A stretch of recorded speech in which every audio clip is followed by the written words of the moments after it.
Nestor, ano ba yung kumakaluskos sa bubong natin? Kanina pa yan eh. Yun ba, Maggie? Wala yan. Baka may pusa lang dyan. Bakit pati mga aso sa kapitbahay natin, wala nang ginawa kundi tumahol ng tumahol? Baka mamaya ay may ibang tao na pala na magnanakaw. Malapit sa ating bahay. Nako, Maggie, wala yan. Masyado ka naman nag-aalala dyan eh. Halika na at matulog na tayo. Ang mag-asawang si Nestor at Maggie ay 1 taon pa lang nakasal. Dati silang naninirahan sa Manila. Ngunit lumipat sila sa bahay ng lola ni Nestor sa isang probinsya sa Capiz. Pamana kasi ito sa kanya ng kanyang lola. Ngunit bata pa siya noon nang siya ay nakapunta sa bahay na ito at ang kanyang mga magulang naman ay 2 kanto pa ang layo mula sa bahay nila. Nestor, uy, gising. Ano ba yon, Maggie? Kung kailan kasarapan naman ng tulog ko, sa kakagising ng gising, bakit ba? Masakit kasi ang tiyan ko, Nestor, para siyang humihilab. Sumasabay ang sakit ng tiyan ko sa kumakaliskos sa bubungan. Tignan mo ngayon. Kaya naman ay tumayo na si Nestor. Kinuha niya ang mahabang kawayan na ginagamit nilang sampayan sa loob. Hinampas niya ang bubong at minura niya ito ng minura. Maya-maya pa ay nawala na ang kumakaluskos. Parang magic, sabi pa ni Maggie. Dahil nawala na rin ang sakit ng tiyan niya. Kaya naman bumalik na sa pagtulog si Nestor. Kinabukasan, maagang umalis si Nestor upang pumasok sa kanyang trabaho. Technician ang trabaho nito sa isang Meralco sa kanilang probinsya, kaya mag-isa lang na naiiwan itong si Maggie sa bahay. Napansin ni Maggie na may babaeng may mahabang buhok na medyo maputi na, nakatayo malapit sa kanilang bakuran. Nakatingin lang ito sa kanya, balak sana niya itong batiin ng magandang umaga. Kaso napansin niya na kumukulo na ang tubig na kanyang pinakulo, kaya agad niya itong isinalin sa termos. Pagkatapos ng kanyang ginagawa, binalikan niya ng tingin ng babae sa labas, ngunit wala na ito. Dahil laking syudad si Maggie, hindi man lang pumasok sa isip niya na baka may aswang sa lugar na ito or mga elemento. Pagdating ng asawa niya, sabay silang kumain ng hapunan. Binanggit ni Maggie ang matandang nakita niya. Nestor, kaninang umaga may babaeng matanda dyan sa labas. Maputi ang buhok at mahaba, nakatitig lang sa akin, pero nang balikan ko ng tingin, nawala. Sino ba iyon? Kilala mo ba? Wika ni Nestor. Maggie, tandaan mo itong sasabihin ko.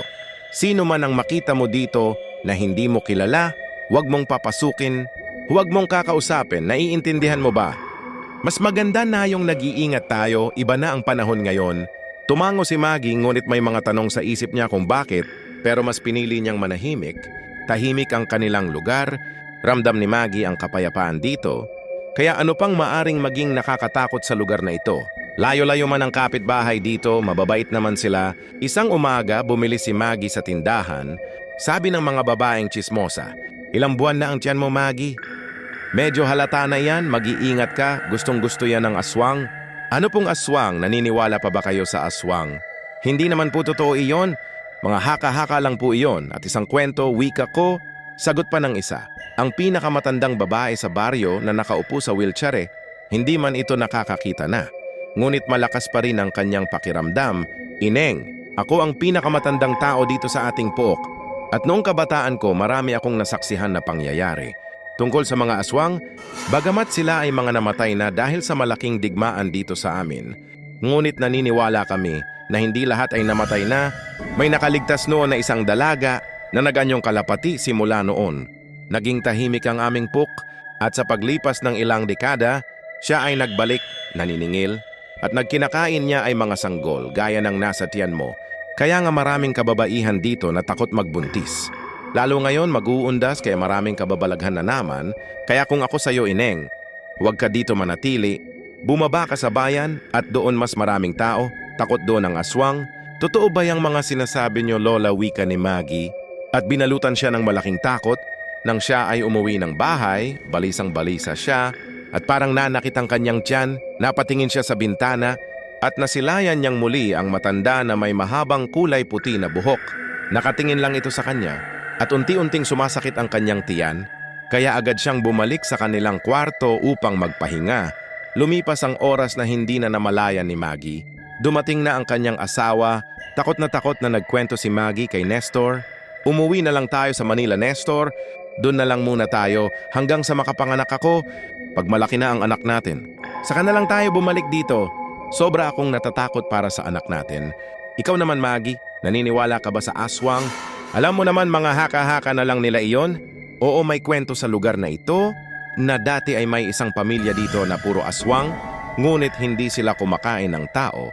Mababait sila, nag-aalaga sila ng hayop, dahil iyon ang pamatid uhaw nila, kaso nang may nakasaksi na isa sa taga rito na nakakatakot habang nagpapalit anyo at kinain ng isang manok. Sa sobrang takot at pag-alala, sinunog ng taga-baryo ang bahay ng mga aswang. Sabi ng nanay ko, imposibleng may natira pa dahil kasarapan ng tulog nila nang sinunog ang bahay na iyon. Sobrang takot ni Maggie sa kwento ng kanyang asawa.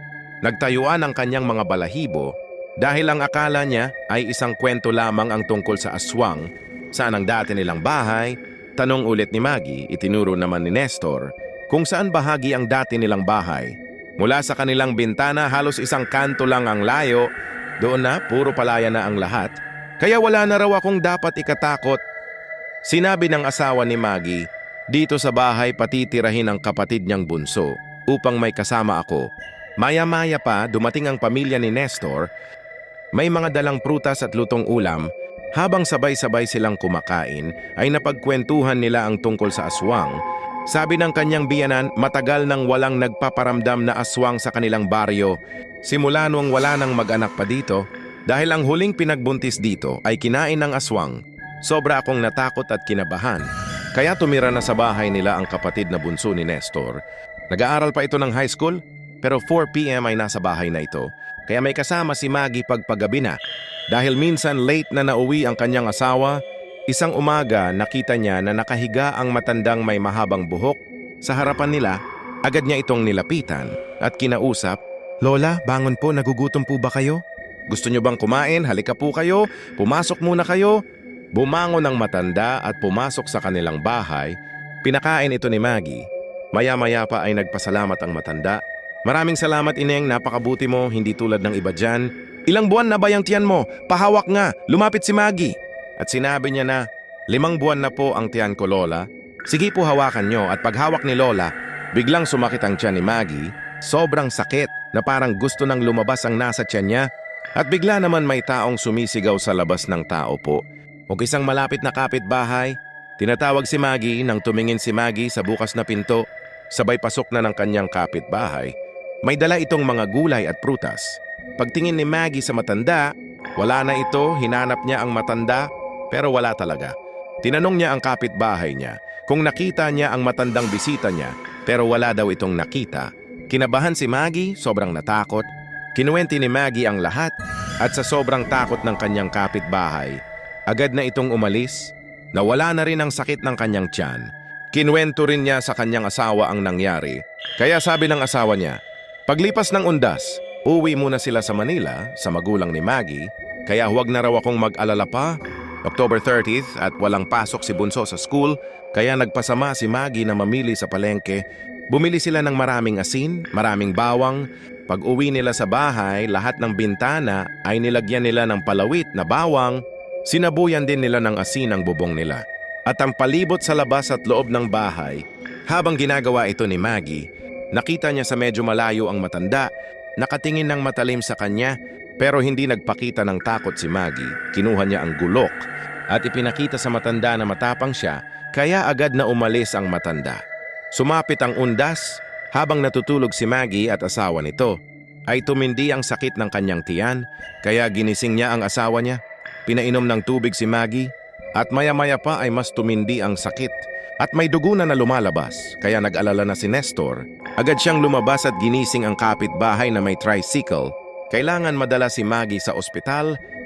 Ang lugar nila ay medyo malayo sa ospital, isang mahabang kalsada na puro palayan at puno. Habang umaandar ang tricycle ay bigla itong huminto. Wala na palang gas, ngunit nasa kalagitnaan pa sila ng kabukiran at sobrang sakit na ng tiyan ni Maggie. Maya-maya pa ay lumabas ang isang kakaibang hayop, isang baboy ramo na sobrang pula ng mata. May matatalim na pangil at sinugod sila. Naglaban si Nestor at ang kanyang kasama at nang ito ay napuruhan, biglang nagbago ng anyo ito. Naging mama ito ni Maggie, kaya agad naman na lumapit si Maggie. Hindi pumasok sa isip niya na ito ay isang aswang. Sumigaw si Nestor na sugatan na rin, na huwag lalapit, ngunit hindi nakinig si Maggie. Lumapit ito sa kanyang ina. At paglapit nito ay bilang itong nagbago, Yung dating anyo niyang isang matanda na may mahabang puting buhok, galit na galit ang matandang babae at habang hinahawakan ang tiyan ni Maggie, sobrang takot nito at nagmamakaawa ito. Ngunit sabi ng matanda, ang batang dinadala mo, ang kabayaran ng ginawa ng pamilya ng asawa mo sa pamilya ko, ang batang iyan ay sapat na, matagal akong naghintay. Ngayon akin na ang batang iyan dahil iyan ang magdurugsong ng aking buhay. Ang lolo pala ni Nestor ang nakakita sa kanila noon at nagsabi sa buong baryo, kaya pala pinasunog ang bahay nila noon. Nalinawan na si Maggie, ngunit ayaw niyang mawala ang anak niya. Malakas ang matanda, hindi makawala si Maggie. At sa sobrang sakit ng tiyan niya, parang hindi na niya kakayanin pa. Ang hindi alam ng aswang na ito ay may nakataling mga bawang sa tiyan ni Maggie at may mga asin ito sa mga bulsa. Kaya nang buklatin ng aswang ang damit nito ay nakita niyang maraming bawang. Ayaw niya ang amoy na ito. Kaya agad naman dinakot ni Maggie ang asin na nasa kanyang bulsa. Sinabog niya ito sa mukha ng aswang. At nang makawala si Maggie, kinuha niya ang bawang na nakatali sa kanyang tiyan, ay agad niyang kinuha ang bawat piraso nito at isinubo sa bibig ng aswang. Dahil dito ay tumindi ang pag-iyak ng matanda at unti-unting nag-init ang buong katawan nito ay nakagawa ng isang apoy. Nasunog ang aswang habang nasusunog ito ay sumumpa pa ito na siya ay muling magbabalik. Pagkatapos ng pangyayaring iyon ay nadala naman si Maggie sa ospital. Naging safe ang kanyang anak. Naging alamat ang kwentong ito sa buong baryo. Kaya nagdesisyon ng mag-asawa na sa Manila na lang manirahan. Ibinenta na lang nila ang minana niya sa kanyang lola. Nagustuhan niyo ba ang ating kwento? Pa-subscribe naman ang ating channel, like mo na rin at share. Hanggang sa muli.